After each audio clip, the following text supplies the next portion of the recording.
तो आज मैं एक 80s की एनिमे मूवी की बात करने वाला हूँ जिसका नाम है विकेड सिटी।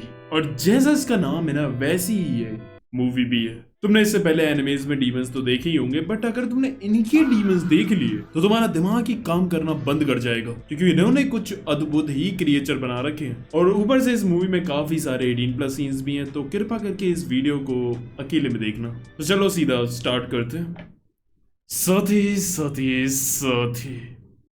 सो इस मूवी का जो मेन प्लॉट है ना वो ये है कि दो दुनिया है, एक ह्यूमन वर्ल्ड और एक डीमन वर्ल्ड। लेकिन कभी कभी ना कुछ डीमंस होते हैं जिनके अंदर कुछ चुल मची होती है, सो वो ह्यूमन वर्ल्ड में आकर हंगामा मचाते हैं। एंड उन्हें ही रोकने के लिए एक ब्लैक गार्ड करके ऑर्गेनाइजेशन बना रखी है और उनके कुछ हाईली स्किल्ड गार्ड्स उनसे निपटते हैं। एंड उन्हीं में से एक गार्ड हमारा मेन कैरेक्टर भी है जिसका नाम है रेंजोबुरो ताकी। एंड वैसे इसकी जॉब है एक सेल्समैन की इलेक्ट्रॉनिक कंपनी के अंदर, बट ये सिर्फ बाहर से दिखाने के लिए, अंदर से तो ये ब्लैक गार्ड के लिए ही काम करता है ताकि किसी को शक ना हो। अब एक दिन क्या होता है कि ये बाहर में जाता है और वहां पर इसे एक लड़की पसंद आ जाती है। एंड इसलिए फिर वो उस लड़की को इम्प्रेस करता है अपनी बातों से। एंड देन फिर उसके बाद वो लड़की इसे अपने अपार्टमेंट में ले जाती है। हम देखते हैं कि वहां पहुंचने से पहले इनका रोमांस वगैरह चालू हो जाता है। एंड फिर बस घर पहुंचते ही इनका घपाघप चालू हो जाता है। एंड जब कुछ होने के बाद जब ये बंदा आराम से लेटा हुआ था उसकी बाहों में, तभी ये बंदी एकदम से अपनी आंखें खोलती है। एंड इसके जो हाथ होते हैं वो टेंटिकल्स की तरह पहने हो जाते हैं। एंड फिर वो उसको जकड़ लेती है। बट ताकि भी कोई कमजोर बंदा नहीं था, वो जल्दी से उसे छूट जाता है। इससे पहले वो उसके औजार को काट देती। यस, उस बंदी पे जो होल है फ्रंट वाला, वो एक डिमोनिक मुंह जैसा था और उसमें कांटे से लगे हुए थे। सो भाई ये समझ लो कि ये बाल ही बच गया बस। एंड फिर उसके बाद उस बंदी के हाथ पैर एकदम स्पाइडर की तरह हो जाते हैं। एंड फिर वो बिल्डिंग से स्पाइडरमैन की तरह उतर कर चली जाती है। एंड ये सीन देखने के बाद इतनी हालत ताकि खराब नहीं हुई होगी जितनी मेरी हो गई। मुझे प्रोसेस करने में वक्त लगा कि एक मिनट, ये हुआ क्या। अगर तुमने ये मूवी देखी है तुम मुझे बताना कि तुम्हारा पहला रिएक्शन क्या था इसे देखने के बाद। एंड हाँ, अभी रुको, क्योंकि अभी सिर्फ ये 5-10 मिनट ही हुए हैं मूवी को। ये अजीब लग रहा है तो अभी रुको, अभी आगे के 70 मिनट में बहुत कुछ अजीब होने वाला है। अब इसके बाद ये अगले दिन जब अपने ऑफिस जाता है तो उसका बॉस इसे एक काम देता है कि एक बंदा आ रहा है डीमन वर्ल्ड से, और वो एक जाना माना शख्स है जिसका नाम है ग्यूसीपे मायाट। तुम्हें उन्हें प्रोटेक्ट करना है, क्योंकि उन्हीं की वजह से हम डीमन वर्ल्ड और ह्यूमन वर्ल्ड के बीच जो पीस ट्रीटी होने वाली है ना उससे साइन करवा सकते हैं। लेकिन जो ये बंदा आ रहा है इसके जान के पीछे बहुत सारे डीमंस पड़े हुए हैं, क्योंकि क्या है कि इस पीस ट्रीटी को कुछ डीमंस रोकना भी चाहते हैं, क्योंकि उन्हें लगता है कि वो इंसानों से बहुत ही ऊपर है और इस इंसानी दुनिया पर भी उन्हीं का राज होना चाहिए। इंसान उनके लिए सिर्फ गुलामी के लिए बने हैं। अगर ये ट्रीटी हो गई तो एक तरह से डीमंस की बेइज्जती होगी। अब ये मिशन काफी ज्यादा खतरनाक और क्रूशल था, इसलिए इसे एक पार्टनर भी दी जाती है जो इसकी मदद करे, और वो भी उसी डीमन वर्ल्ड से आ रही थी जिसे बोलते हैं ये ब्लैक वर्ल्ड। अब इसके बाद जब ये मिलने जाता है अपनी पार्टनर से एयरपोर्ट, तो वहां इस पर अटैक करते हैं दो डीमंस। एंड भाई इसका ये फाइट सीक्वेंस क्या जबरदस्त बना है। मैं बता रहा हूँ आज के एनिमे में भी ऐसी एनिमेशन देखकर शर्मा जाएंगे। क्या लाइटनिंग और सिनेमेटोग्राफी की है। आई मीन 1987 की मूवी है भाई ये। और इन डीमंस का डिजाइन भी इन्होंने काफी तगड़ा बनाया था। वो एक्चुअल डीमन लग रहे थे, बहुत ही ज्यादा घिनौने और खतरनाक। अब ये ताकी को फंसा लेते हैं जैसे तैसे, लेकिन फिर तभी एंट्री होती है इसके पार्टनर की जो इसकी मदद करने वाली थी, और वो एक लड़की थी और उसका नाम है माकी। अब वो आकर उन्हें बीच में से काट देती है, और उसकी जो पावर्स थी वो उसके नेल्स में थी। वो उन्हें कितना भी एक्सटेंड कर सकती थी, और वो इतने शार्प थे वो किसी भी ऑब्जेक्ट को उससे एक ही बार में काट देती थी। एंड भाई इसकी एंट्री भी देख रहे हो, मतलब ये होती है असली बैडी।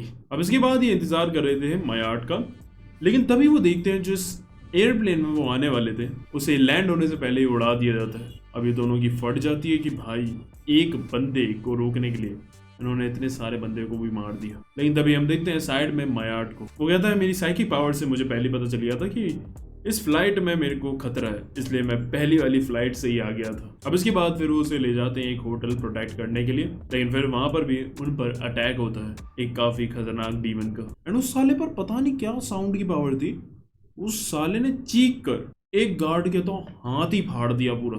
एंड फिजिकली भी वो बहुत ही तगड़ा था। उसके बाद वो जाता है माकी के पास। माकी उसे कुछ भी नहीं कर पाती, एंड वहां पर हमें ये भी पता चलता है कि एक्चुअली में ये माकी का एक्स है एंड इसीलिए फिर वो उसे लेटाकर उस पर अपना प्यार जताता है। एक्चुअली में प्यार नहीं, वो उसे असॉल्ट कर रहा था। लेकिन तभी माँ की जो थी ना, वो अपने बालों से उसे जकड़ लेती है और फिर ताकि आकर उसे शूट करके मार देता है। एंड इसके बाद भी ऐसी कई सारी चीजें होती हैं भाई, इन पर काफी डीमंस के अटैक होते हैं। एक तो ये जो मायार्ड था ना, ये साला इतना ठरकी था, ये वहां से भाग जाता है और फिर वो एक मसाज पार्लर चला जाता है जहां पर एक लड़की इसे अलग अलग तरह की मसाज दे रही थी। लेकिन फिर हमें पता चलता है कि जो वो सेक्सी लौंडिया है वो भी एक डीमन है और उसकी बॉडी पता नहीं अजीब तरीके से पिघलने लगती है और मयार्ड को वो उसी के अंदर चिपका लेती है। I mean, बहुत ही क्रेजी ताकतें दिखाई हैं भाई इसमें। फिर उसके बाद ताकि और माकी आकर उसे बचा लेते हैं और अभी भी चीजें नॉर्मल नहीं हुई है। जब ये उसे जा रहे थे रास्ते में, तब इन पर एक पैरासाइट डीमन अटैक करता है और वो साला माकी को आकर पूरा पकड़ लेता है। एंड वो सिर्फ पकड़ता ही नहीं है, वो अजीब तरीके से ही माकी को असॉल्ट सा करने लगता है। लेकिन माकी फिर अपनी पूरी पावर लगाकर उसे जैसे तैसे डिस्ट्रॉय करती है और इतने में ताकि को टाइम मिल जाता है और वो मयार्ड को एक सुरक्षित जगह पहुंचा देता है। अब इसके बाद जब ताकि को पता चलता है कि माकी को डीमंस ने पकड़ लिया, तो वो उसे बचाने के लिए जाता है। एंड भाई साहब, वहां का जो सीन था वो काफी डिस्टर्बिंग था क्योंकि वहां 3-4 लोग माकी को असॉल्ट कर रहे थे एंड ऐसा लग रहा था कसम से कि मैं एनिमे नहीं एक देख रहा हूँ। I mean, माकी की तो तुमने बिल्कुल ही ऐसी तैसी कर दिया भाई। मतलब 80 मिनट की वीडियो में पता नहीं उस बेचारी को तुमने कितनी बार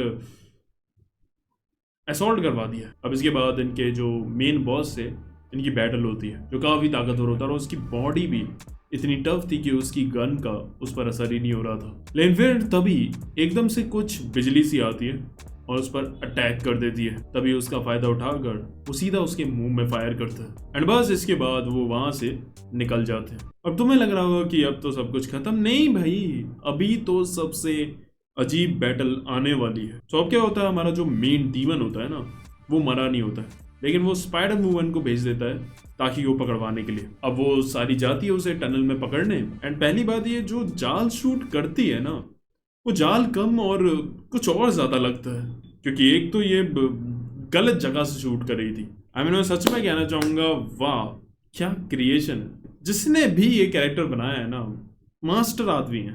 तू बहुत ही मास्टर आदमी है तू। मतलब मैं तो खुद सोच रहा हूँ कि इस बंदे ने इसे बनाने से पहले क्या सोचा होगा कि इसे यहाँ से पावर देते हैं। अब इसके बाद हम देखते हैं वो जो स्पाइडर वुमन थी वो अपने जाल में उन्हें फंसा लेती है और जो ताकि था उसे वो आराम से अपने हमलों से पूरा जख्मी कर देती है। अब ऐसा लग रहा था कि ये इसे खत्म कर ही देगी, लेकिन तभी फिर से एक बिजली सी आती है और उस पर गिरती है और वो वहीं खत्म हो जाती है। अब इसके बाद हम देखते हैं जो ताकि और माकी थे ना, वो एक चर्च जैसी जगह में पहुंच जाते हैं एंड देन उसके बाद उनका वहां पर थोड़ा ऐसा मूवमेंट बन जाता है and then they make love, एक ह्यूमन और एक डीमन।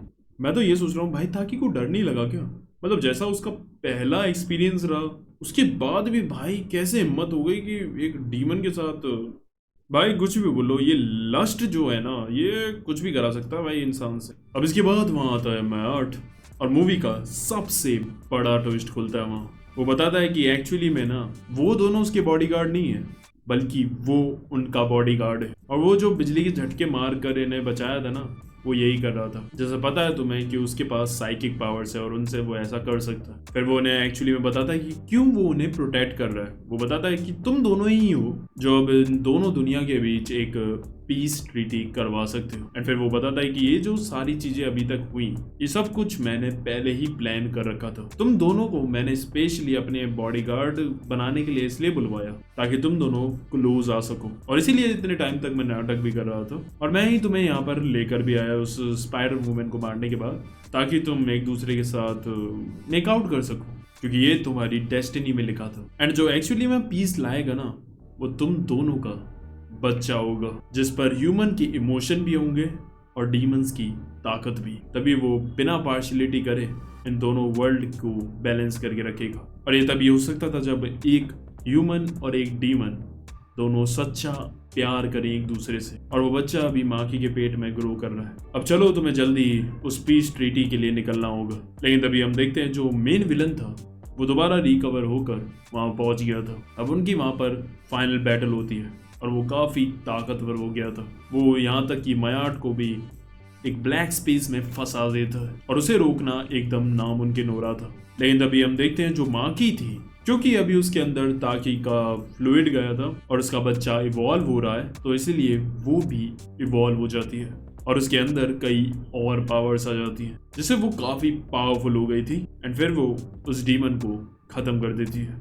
अब इसके बाद हम देखते हैं जो ताकि और माकी थे वो एक दूसरे से प्यार तो करते थे, लेकिन उसके बाद भी नेचर के हिसाब से वो एक साथ नहीं रह सकते हैं, क्योंकि वो दोनों ही अलग वर्ल्ड से बिलोंग करते हैं और इसीलिए वो अपनी ड्यूटीज, अपनी रिस्पॉन्सिबिलिटीज को ऊपर रखते हैं और अपने इमोशंस को सेक्रीफाइस कर देते हैं एंड फिर उसके बाद दोनों ही अलग होकर अपनी अपनी दुनिया में रहकर काम करते हैं।